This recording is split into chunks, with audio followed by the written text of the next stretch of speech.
Umaga po sa bawat isa.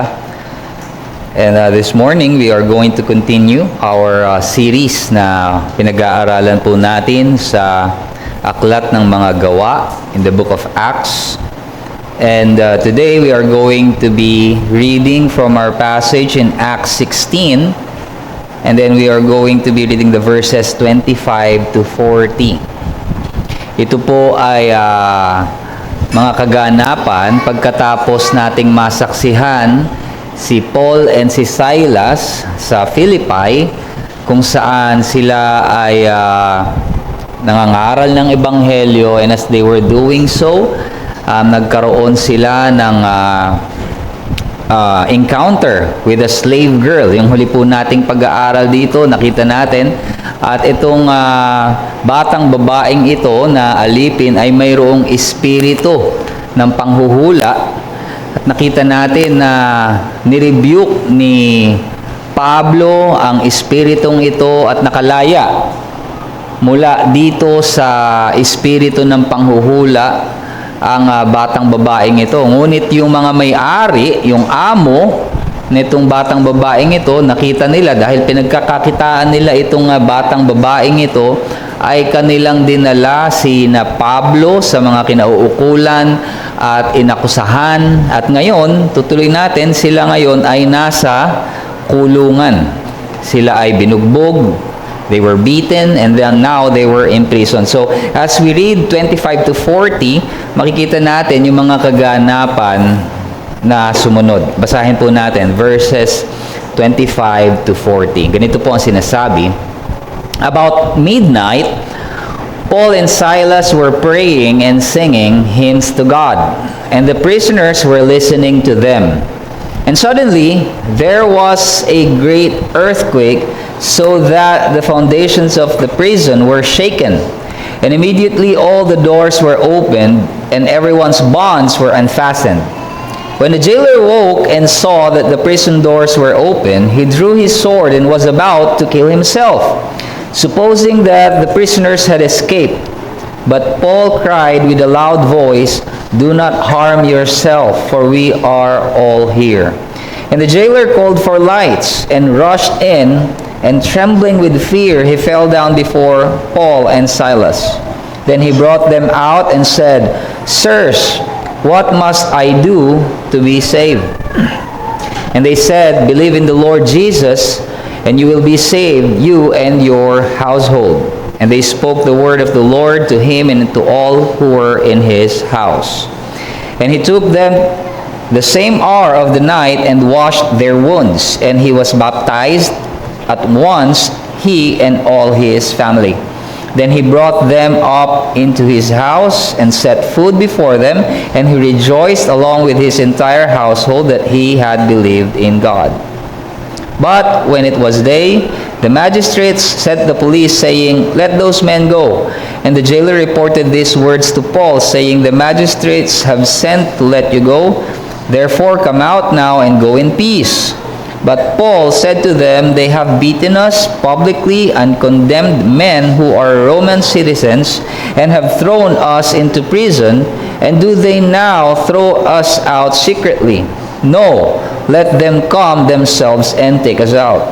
The police reported these words to the magistrates, and they were afraid when they heard that they were Roman citizens. So they came and apologized to them, and they took them out and asked them to leave the city. So they went out of the prison and visited Lydia, and when they had seen the brothers, they encouraged them and departed. Tayo po'y manalangin. Tunay nga, O Diyos, you are the God who sets the prisoners free. At tunay nga, Panginoon, ang iyong ebanghelyo ang siyang nagpapalaya sa amin. Nawa makita namin at masaksihan ang kapangyarihan ng ebanghelyong ito. Sa umagang ito, O Diyos, as we look at your word, may it be revealed to us, may it be applied to us by the power of the Holy Spirit at work, Panginoon, sa aming kalagitnaan ngayon. Samahan mo kami at dalangin namin, Panginoon, ang iyong makapangyarihang pagkilos sa amin. Ito po ang aming dalangin sa pangalan ng aming Panginoong Hesus. Amen. Halden Prison sa Norway. Ito po ay isa sa most quoted na most humane correctional environments. Bakit? Because the prisoners dito ay mayroong mga private room. Yung kanilang private room, it includes yung nandun sa loob ng kwarto nila ay bed, a desk, may storage space, and ensuite bathroom, shower, and toilet, fully enclosed, clean, and private. So, nakahiwalay yung kanilang toilet. At meron silang mga windows. Ito yung mga kulungan nila, may mga bintana para daw may natural light to enter freely. At yung view ay usually hindi mga pader na nakaharang. Rather, the view are trees or forested area. So, parang nasa ang ganda na nakikita nilang view. And beyond the rooms, yung mga inmates, may access sila sa isang shared living space. So, merong shared living space or parang living room na may equipped kitchen para dun sila magpe-prepare ng sarili nilang meals. And then yung living room nila, may mga couch at flat screen TV. May recreational facilities din, like gym, na may mga exercise equipments, may mga outdoor walking paths kung saan pwede silang maglakad, even sports field and hobby rooms. May music room, art studio, library, workshop kung saan pwede silang mag-develop ng kanilang creative skill. And yung mga security, rather than being aggressive, rather, itong mga correctional officer, nag-i-interact sila doon sa mga prisoner parang mga supervisors. Para lang supervisors. Mas maganda pa ito siguro sa uri ng ilan sa atin na kumbaga kung kayo ay nagtatrabaho sa Maynila o sa meron kayong mga dorm na pa, mas maganda pa itong kanilang nararanasan. But itong prison na to, this is not the kind of prison that Paul and Silas were in. Walang private room, walang natural light, walang mga rehabilitative programs, walang structured comfort dito sa dungeon kung saan naroon si Paul and Silas. Kasi nung binasa natin, they were put into the inner prison. Ito yung pinakang kaloob-looban, the deepest, darkest part of the facility at that time. At maalala natin, ang kanilang mga katawan, they were wounded from public beating. Binugbog sila ng public, ng mob. At sila ay nakakadena. So they are in pain, and at the same time, they are in discomfort. At mabigat yung kanilang confinement, and probably with other prisoners na nandun, you can imagine the foul odor na maaaring kanilang hinihinga na naroon sila with all the human excrement na possibly there na nandun. So this is not a place designed for dignity or recovery. Rather, itong lugar na ito, it is a place of humiliation, isolation, and control. And yet, dito sa lugar na ito, in this most uncomfortable and unlikely setting, matatagpuan natin something unexpected. What we have found all of a sudden in that place was not silence, rather there was prayer and singing at midnight. In that place, nakita natin sa ating teksto, all of a sudden, what we heard ay mayroong umaawit ng pagpupuri sa Diyos. About midnight, as we read, sabi dyan sa verse 25, Paul and Silas were praying and singing hymns to God. And what we will see here, the only reason why Paul and Silas can do this is because of the power of the gospel. Dahil sa kapangyarihan ng ebanghelyo. And that is what we are going to take a look at this morning. And that is our message, brothers and sisters. The gospel powerfully transforms those who believe and vindicate God's people. May kapangyarihan ng ebanghelyo na bumago sa puso ng kanyang tao, and God will vindicate His people.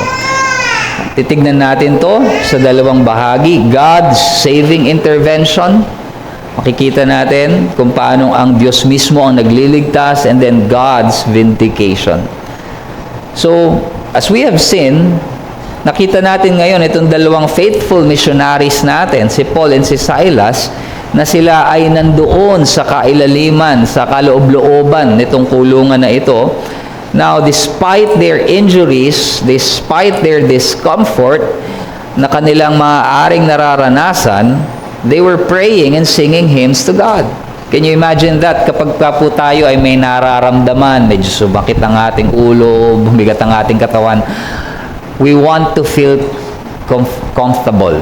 Gusto natin nakahiga, nakaupo ng maayos, siguro. But imagine, Paul and Silas, they were beaten, they were wounded, so siguro masakit ang katawan nila, namamaga, duguan sila, and yet, inilagay sila doon, ang sabi, their feet were in stocks, nakakadena sila, and actually, yung mga prisoners, kapag kinakadena sila, they were not in a comfortable position. It's supposed to be uncomfortable. So, you can imagine what they're going through. Pero in the midst of that, paanong itong si Paul and Silas, they are still able to worship in the midst of what happened to them. Paano silang nakakaawit pa rin ng hymno sa Diyos na kung titignan nila yung ministry nila ng pangangaral, nag-evangelize sila, parang disappointing. Bakit nandito yung ending ngayon? Nandito sila sa kulungan. Para bang yung efforts nila seems to be in failure. Well, I believe it comes from knowing that their God, the God they serve, is a sovereign God. Alam nila na ang pinaglilingkuran nila ay Diyos na soberano. They know full well na ang Diyos ang nagpadala sa kanila sa lugar na yon, there, in Philippi.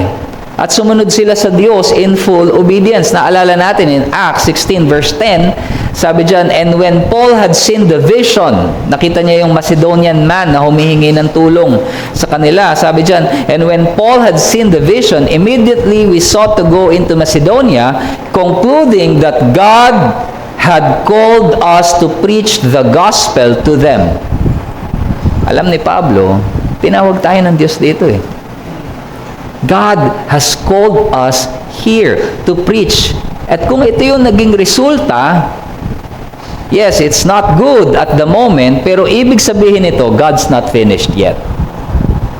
Hindi pa tapos ang Diyos. And so, they are worshiping God. Kasi alam nila, ang Diyos wasn't caught off guard. Hindi nagulat ang Diyos na ganun yung nangyari. They know God has a plan. And so now they worship and pray in the midst of this challenging moment because they're waiting on God. Naghihintay sila sa Diyos. Now, when your life feels something is off, kumbaga, kung kayo ay parang nandito ngayon sa parang dungeon or prison experience, that means God's not finished yet. Hindi pa yan yun. They are waiting on God, at dito tayo tinatawagan. May we also worship God and trust Him kapag nasa kalagitnaan tayo ng sarili nating mga trials and testing. Because it is more natural for us to be anxious. Aminin natin mga kapatid, mas natural sa atin yun. Mas natural sa atin maging anxious, mas natural sa atin ang mag-complain. Without effort, we do that. What's unnatural for us is to trust and rest upon God's promises. And for us to be able to do that, it must be a conscious act to redirect our hearts to the promises of God. Ipaalala natin sa ating sarili kung sino ang Diyos na pinaglilingkuran natin. Yung mga pangako na ibinigay niya sa atin, and then consciously and deliberately focus our hearts to that promise. At hindi lamang si Paul and Silas, they are worshiping God, they are also edifying and strengthening themselves through worship. Pero yung kanilang pananalangin at kanilang pag-awit ng himno is actually also a witness and a source of encouragement maging sa ibang mga bilanggo na naroroon. At because sabi doon, other prisoners are listening.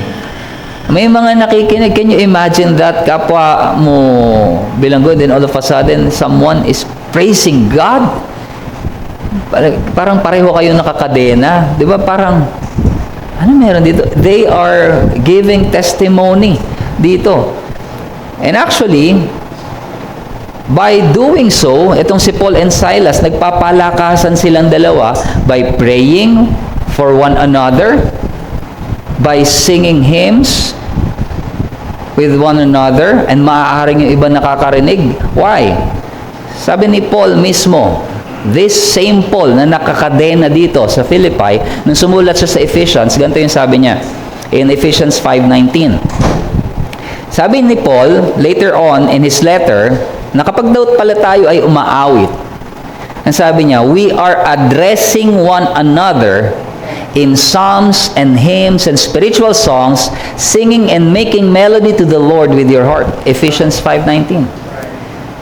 Kapag pala tayo umaawit, we are addressing, yes, we are worshiping God, making melodies in our hearts, worshiping the Lord, but at the same time, we are addressing one another. Na yung mga inaawit natin, yung mga katotohanan ng mga himno na inaawit natin, it is a form of encouragement. Ganun kahalaga yung congregational singing. Kaya pag umaawit tayo mga kapatid, mahalaga na tayo ay umaawit because we are actually reminding one another of these truths na inaawit natin, na himno na kinakanta natin, sa mga katotohanan ng Diyos. So we are edifying one another. Kaya mahalaga din yung mga inaawit natin ay theologically sound. Because ginagamit ito para i-address ang isa't isa. So you see, this is why Paul and Silas were praying and singing hymns.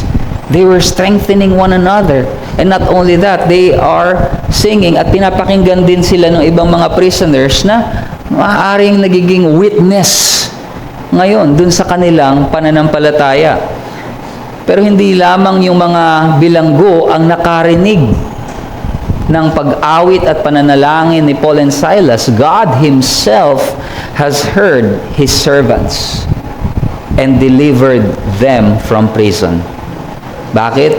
A great earthquake came. Ang sabi dyan, and suddenly, verse 26, and suddenly there was a great earthquake, so that the foundations of the prison were shaken. And immediately, ang sabi dyan, pati yung mga pintuan nagbukas, and everyone's bonds were unfastened. Now, maaaring itong lindol na ito, maaaring talagang nilindol kahit yung buong Philippi. Hindi natin alam kung gaano kalaki yung scope. Pero Luke wasn't interested in reporting. Hindi binigay sa atin dito yung scope, yung magnitude. Basta sinabi dito, napakalakas ng lindol na ito. But his interest is ipakita sa atin kung paanong kayang gamitin ng Diyos, even the power of nature, to rescue His own, His servants. Na ang purpose na itong natural disaster na ito is for rescuing Paul and Silas. And sabi dyan, immediately all the doors were opened and everyone's bonds were unfastened. Now, bakit nagbukas yung mga pinto? Well, baka iniisip natin ang pumapasok sa isip natin kasi yung mga complicated locks na meron tayo ngayon. It's possible na yung mga design ng lock sa dungeon na ito is yung posible yung mga, alam niyo po ba yun, yung mga malalaking kahoy na, halimbawa, if binababa lang, inilalak lang na, minsan ginagawa natin sa mga pinto natin kapag sira yung mga lock natin, nilalagyan ng parang yung pangharang.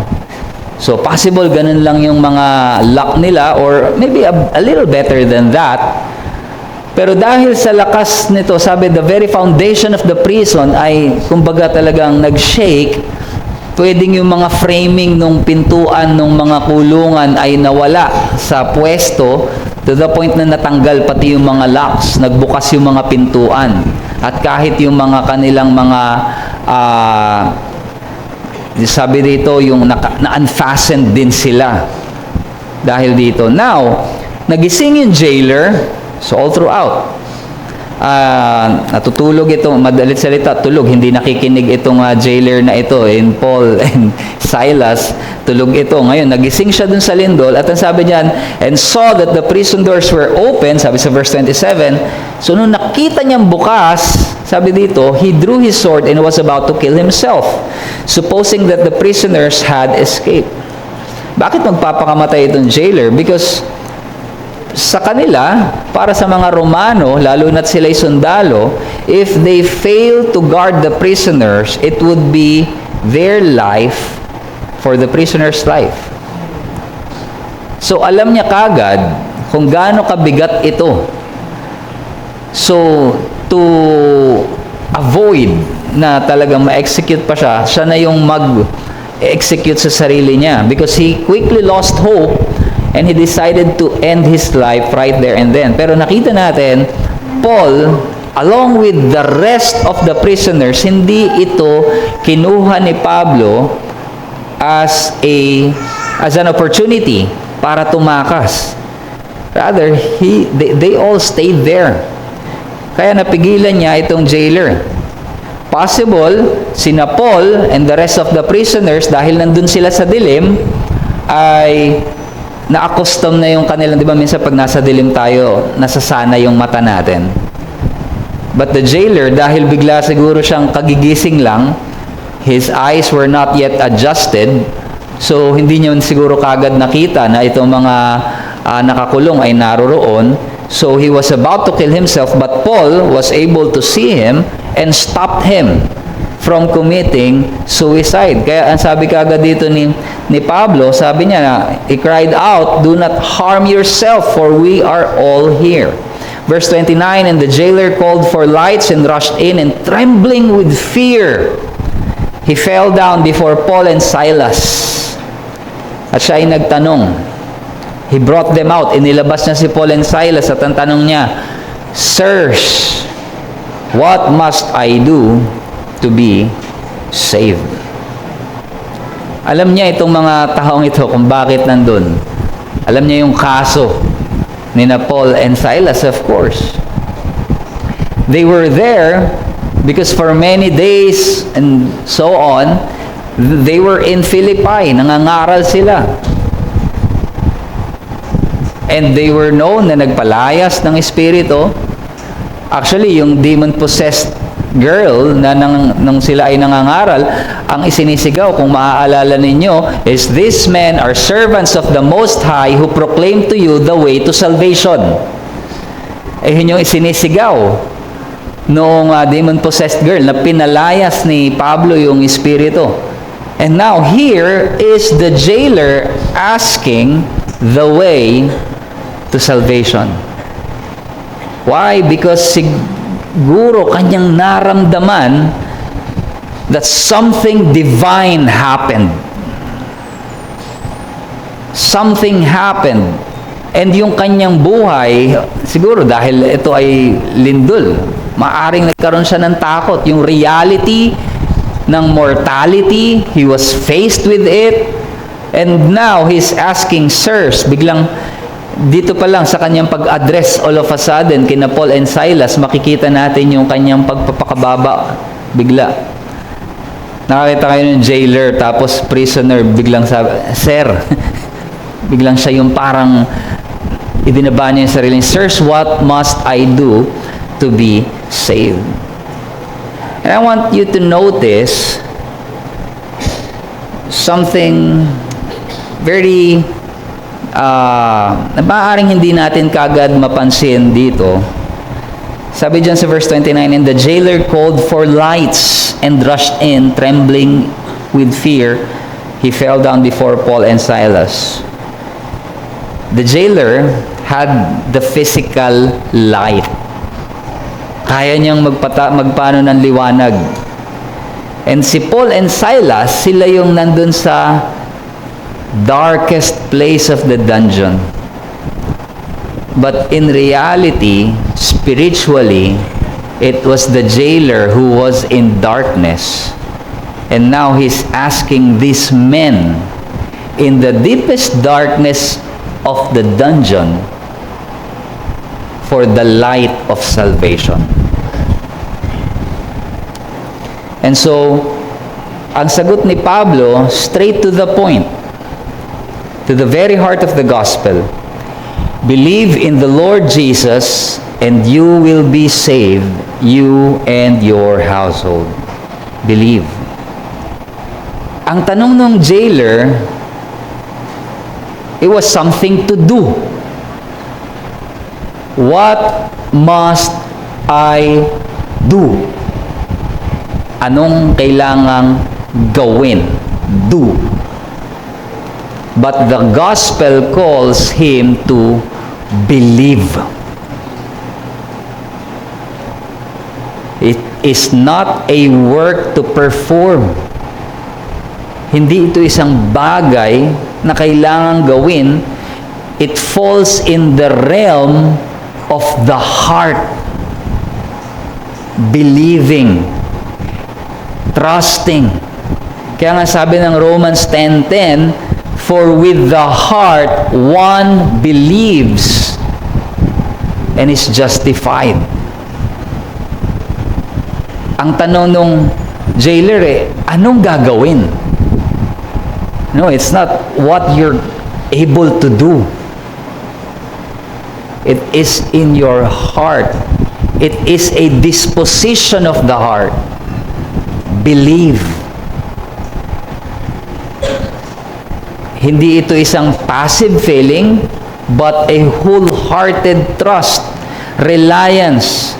Kanina gusto ko yung ginamit ni Brother Jezreel, pagsandal kay Kristo, resting in Christ. You rest in Christ. Surrender to the Lord Jesus Christ. Believe. But maaring may magtanong, paano ko malalaman kung naniniwala na nga ako? How do I know that I believe?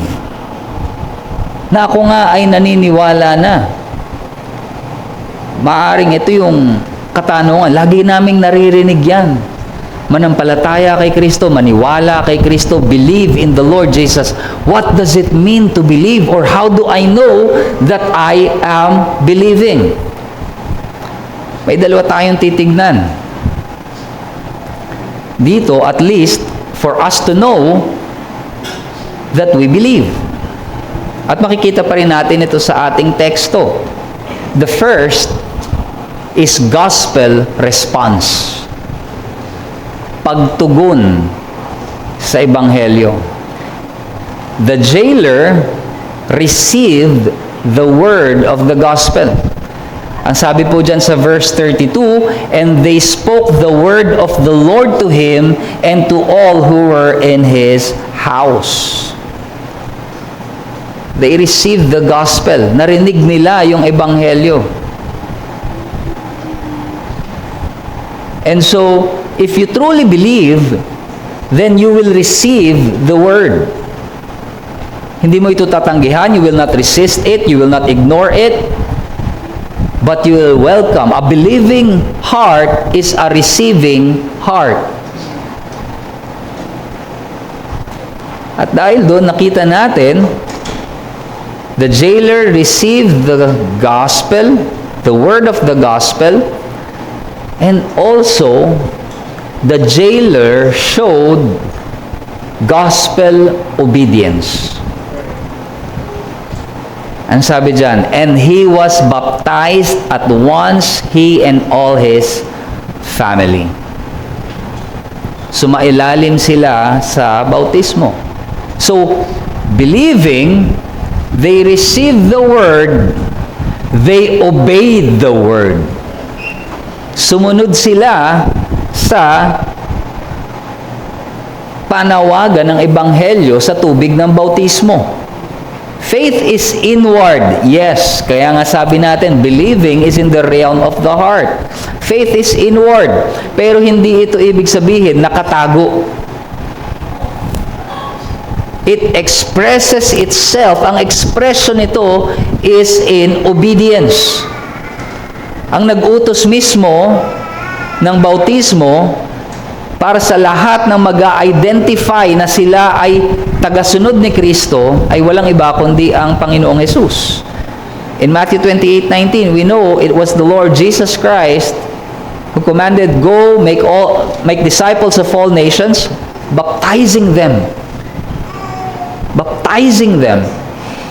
So those who believe inwardly will manifest itself in outward obedience, may pagsunod sa katotohanan ng ebanghelyo, sa panawagan nito. Gospel obedience. So, may response. Ano yung tugon na yun? Yung pagtugon na yun ay pagtanggap sa katotohanan ng ebanghelyo at pagsunod. And then, there's gospel response, and yung response na yon is receiving the word, obeying the word, and then there's gospel fruit. Ang sabi po dito, as we all know, ang ebanghelyo, it transforms the heart. Yun ngang disposisyon ng puso ng isang tao, and it also bears fruit in their lives. Makikita natin to right away in the jailer. Ano yung una natin nakita dito sa kanya? Yung fruit na makikita natin. Well, of course, maraming fruit of the gospel, but what we see here in our text, makikita natin yung service. Service. Sabi dyan, verse 33 to 34, and he took them the same hour of the night and washed their wounds. Then he brought them up into his house and set food before them. Makikita natin kagad yung Christian service. The fruit of Christian service, the fruit of grace na tinanggap natin through the gospel.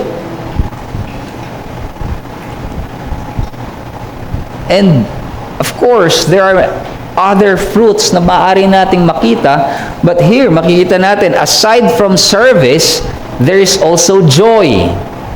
Ang sabi dyan, and he rejoiced along with his entire household that he had believed in God. The reason for his joy sa kagalakan nitong jailer na ito ay walang iba dahil siya ay nanampalataya na sa Diyos. Because now, he has faith. And so, you see here, at least two gospel fruit na evident sa text natin, service and joy. And of course, there are many other na maaari nating makita ng mga fruit of the gospel, yung graces in the life of believers. Nandiyan ang Galatians 5:25 onwards, sa fruit of the Holy Spirit. But here, at least in our text, makikita natin, right there and then, meron kagad bunga ang ebanghelyo sa buhay nitong taong nakasumpong kay Kristo. So there is gospel response and gospel fruit.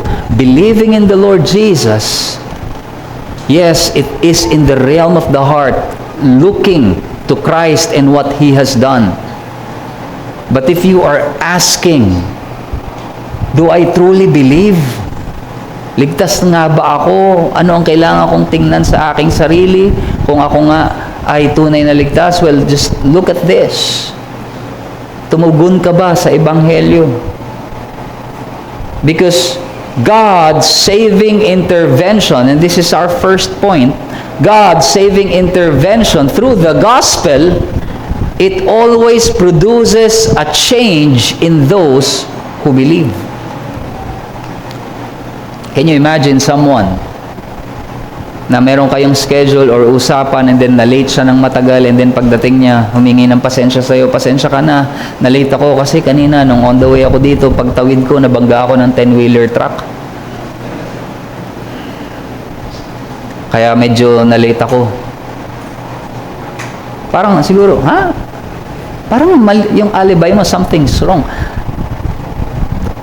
10-wheeler truck, di sana hindi ka nakakatayo dyan na something must have happened to you. Hindi ka pwede maging yan pa din. Because you've encountered something big. And it's the same with God. You cannot encounter God and not be changed. Because God is so great, kung tunay nating nauunawaan who God is, it cannot simply be that you remain as you are.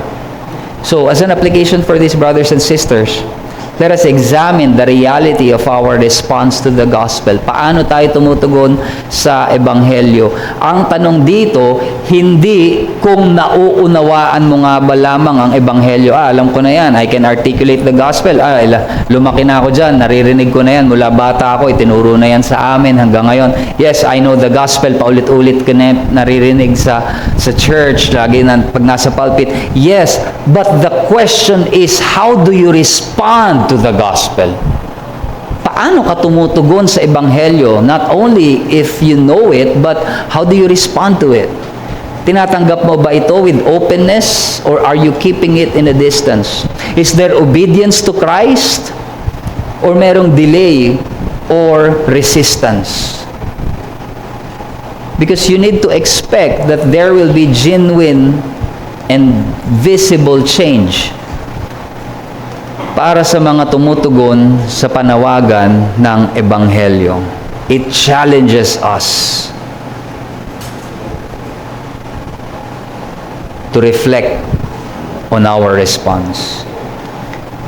And secondly, makikita natin dito how God vindicates His people. And this will be on the second part. Makikita natin si Paul and Silas, because they were publicly shamed at sila ay tinrato bilang mga kriminal sa harap ng buong bayan ng Philippi. Ngayon, yung mga magistrate, gusto na lamang silang basta paalisin. Pero nung nakita ito ni Pablo at sabi nga ng jailer, siguro nagulat yung jailer, no? Sabi ng jailer, go in peace. Sabi ng mga pulis, go in peace. Ang sabi ni Paul, the magistrates, itong mga magistrates na ito, sabi niya, Paul said to them, they have beaten us publicly and condemned men who are Roman citizens and have thrown us into prison. And do they now throw us out secretly? No. Let them come themselves and take us out. Biglang nagmatigas si Pablo. Ano kaya to? Pag tinignan mo, parang bigla si Pablong naging strong dito. Well, first of all, yung Roman citizenship ni na Paul have allowed him, dapat, na siya ay i-treat justly, na magkaroon muna ng trial before being condemned and punished. Because it was unlawful para sa isang Roman citizen to be condemned, lalo na i-punish without standing in trial. Kumbaga, dahil nga at that time, napakalawak ng empire ng Rome, so being Roman citizen, medyo nakakaangat sila sa mga hindi Roman citizen, and they have this dapat right, pero na-mistreat si Paul. Kaya nga ganun na lang natakot itong mga magistrates nung malaman na yung kanila palang pinarusahan, binugbog at itinapon sa kulungan ay mga Romano. But right now, Paul is standing on the side of justice and demanding public acknowledgement. Gusto niya, publicly nyo kami pinarusahan. Ngayon, humingi kayo ng apology publicly. Bakit ito ginagawa ni Pablo? This is not due to personal pride. But his concern is the integrity of the gospel. Because kilala sila doon as someone preaching Christ, preaching the gospel, and then itinuring silang mga kriminal at nanggugulo. So, dala-dala nila yung gospel integrity as well. Na yung mensahe na kanilang dala-dala ay nadungisan. And this is why Paul is very adamant that they must be vindicated. Because the gospel must be vindicated. And so the police reported these words. Sabi dyan, sa verse 38 to 39, the police reported these words to the magistrates. And they were afraid when they heard that they were Roman citizens. So when they came and apologized to them. And they took them out and asked them to leave the city. So ano nangyari? Nag-apologize sila. At ang sabi dito, sila mismo yung naglabas kina Paul and Silas. So that all the people of Philippi would see and the gospel be vindicated. And so nakita natin itong mga mensahero ng ebanghelyo were delivered by God and then vindicated by the Lord para manatili ang katotohanan ng ebanghelyo ni Kristo to be untarnished. Although they ended up na umalis sila dito sa city, we see na ang ebanghelyo ay nagbunga in Philippi. And it was amazing kung titignan natin kung paano kumilos ang Diyos sa kanilang kalagitnaan. We see there that in the last part, binisita nila si Lydia and the brothers, sabi dyan, so they went out of the prison, verse 40, and visited Lydia, and when they had seen the brothers, they encouraged them and departed. So yes, they left Philippi, but here's the thing. This small group of people na nakita natin in Acts 16, as we have been studying it, sila yung core members ng Philippian church, which Paul later on ay susulatan ni Paul sa Philippians. A woman named Lydia, a seller of purple goods, nagtitinda ng tela.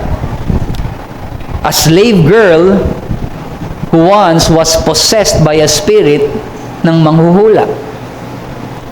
And then a jailer who once imprisoned the very messengers of the gospel. You see, itong mga taong ito, coming from different walks of life, kagaya ng preaching ni Pastor Rodel last week, coming from different walks of life, they became the core members of the Philippian church. And that's how God works. And we see the gospel vindicated. So God will vindicate His gospel, His messengers, and He will ensure na ang katotohanan ni Kristo is honored and His saving work continues to bear fruit. One thing na makikita natin dito, also an application to us, yung makita natin yung concern ni Paul, is that we must live in a way that protects the credibility of the gospel. Kailangan nating mamuhay sa kaparaanan na naiingatan ng kredibilidad ng ebanghelyo. Hindi lamang concerned si Paul sa personal rights niya, nakita natin, he is concerned paano ipiperceive yung ebanghelyo, paano ang iisipin ng ibang tao sa gospel because of what they saw in us. Tinrato kami na parang kriminal. We don't want that to tarnish the gospel. In the same way, ganun din tayo bilang mga mananampalataya. We need to live with integrity so that nothing in our conduct discredit the message of Christ. Our words, our actions should support, not confuse, yung ebanghelyo na ating ipinapangaral. But also, it should encourage us, brothers and sisters, na makikita natin dito, that when the gospel is opposed or misunderstood, kailangan natin magtiwala that it is God who Himself will vindicate the truth in His time. He will vindicate His gospel. Kung paanong ganun ang ginawa niya, makikita natin dito sa ating teksto. Maaring sa panahon natin ngayon, even when the gospel is opposed, misunderstood, or attacked by the world, we must trust that God will vindicate His people. And, of course, we must wait for our final vindication. Our ultimate vindication. Ngayon kasi yung present vindication may be partial. Minsan parang delayed. Minsan maaaring hindi na natin makita sa buhay na ito. Pero ang pangako ng ebanghelyo, ng salita ng Diyos, is there is a final vindication that comes when Christ returns. And on that day, every false accusation, unjust judgment, and every hidden suffering na maaaring pinagdaraanan ng mga mananampalataya, endured for Christ, it will all be fully revealed and rightly judged when He returns.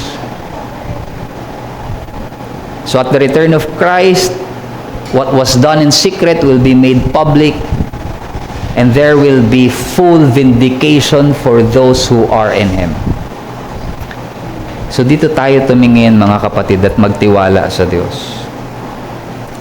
And so, I want to use this illustration, brothers and sisters. Maaring ang ilan sa inyo alam na ito. But this illustration says that ang isang agila daw, kapag ito ay tumatanda, yung kanyang mga balahibo pala, it becomes weak. It becomes worn. Kaya parang nalalagas, numinipis. So, ang gagawin nito, pupunta siya sa isang mataas na cliff. And he will be there and magiging siyang vulnerable and in a quiet state. Kasi hindi siya makakalipad as it once did. Hindi niya kayang lumipad all of a sudden. We know that eagles soar above the sky, pero at this point na siya ay medyo tumatanda na, maaaring yung kanyang mga balahibo ay nagiging weak. So, maghihintay lang siya dun. The eagle cannot hunt, so he will just wait there. In time, as he waits, new feathers will grow. And only then, muli siyang makakalipad ng mataas. Now, whether or not we take this as literal biology, malinaw yung larawan that there is a season na maaaring ang ating lakas is not visible. Movement is limited. At ang paghihintay is unavoidable. We need to wait. In a similar way, makikita natin sa ating pinag-aralan ngayon, si Paul and Silas, natagpuan nila ang kanilang sarili in a season of weakness, in a season of confinement. They are beaten, imprisoned, silenced from public ministry. From a human perspective, mukha itong loss, delay, or even limitation. Pero ang nangyayari dito, tandaan natin mga kapatid, hindi sila pinabayaan ng Diyos. It is not abandonment. It is God working in hidden ways. There in prison, they waited, they worshiped. And in waiting, salvation came. There was deliverance for Paul and Silas. There is salvation for the jailer. Hindi pinwersa ni Paul and Silas yung kanilang deliverance. They waited. Pero hindi sila naghintay in despair. They are waiting in worship. Can you wait in worship? When something feels delayed, can you worship?